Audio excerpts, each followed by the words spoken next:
Thank you. I'll ask to adopt by reference the previous statement that I made, and would further add that you did work for the Pacific Legal Foundation, Mr. Schiff?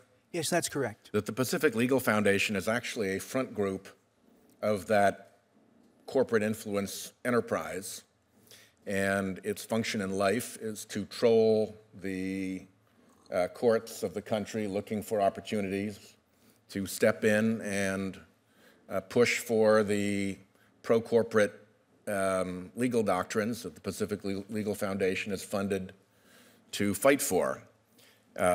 It's also my view that the inflammatory, extreme, abusive type of language that the nominee has used, calling a sitting justice of the Supreme Court a judicial prostitute, I think qualifies for those adjectives, is a signaling mechanism to let the powers that be know that if you put me on the court, I'll be just as loyal to those corporate interests on the court as I have been on the Pacific Legal Foundation.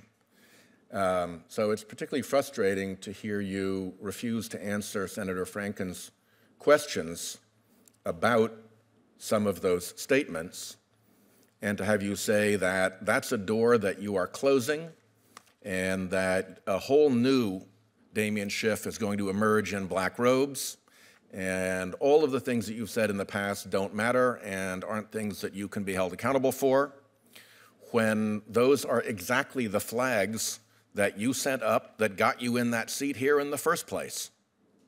So, you know, I think we have plenty of people come here, and we've had plenty of nominees come through who I'd be inclined to ask questions of and probe their judicial philosophy. I think with this nominee, it's pretty clear that he's going to be an operative for this same enterprise that has backed the Pacific Legal Foundation all along, and that he's only in that chair because of this signaling that he has done that he will be continue to be an advocate on these issues.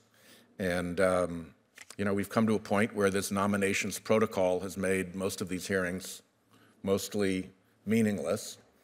But I would note that having been through now 8 years of seeing the scrutiny of President Obama's nominees, if President Obama had sent in a nominee who would call Justice Kennedy a judicial prostitute, the other side of this dais would have its hair on fire about that.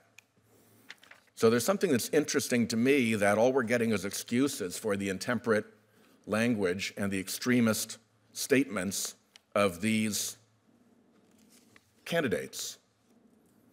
If the purpose of the exercise is not indeed to stuff the court with people who will pursue the corporatist philosophy, then why is there this big difference between how an Obama nominee who'd said those things would be treated and the way in which we're dancing around? I mean, I've never seen a panel that have made statements like this before. Not in my 10 years on this committee have I seen a panel that has a record of this kind, two panels, I guess we'd call it, that has a record of this kind of abusive, extremist, extraordinary blog posting. It's just astounding to me to be sitting here and having this be treated as if it's normal. It just isn't normal, Mr. Chairman.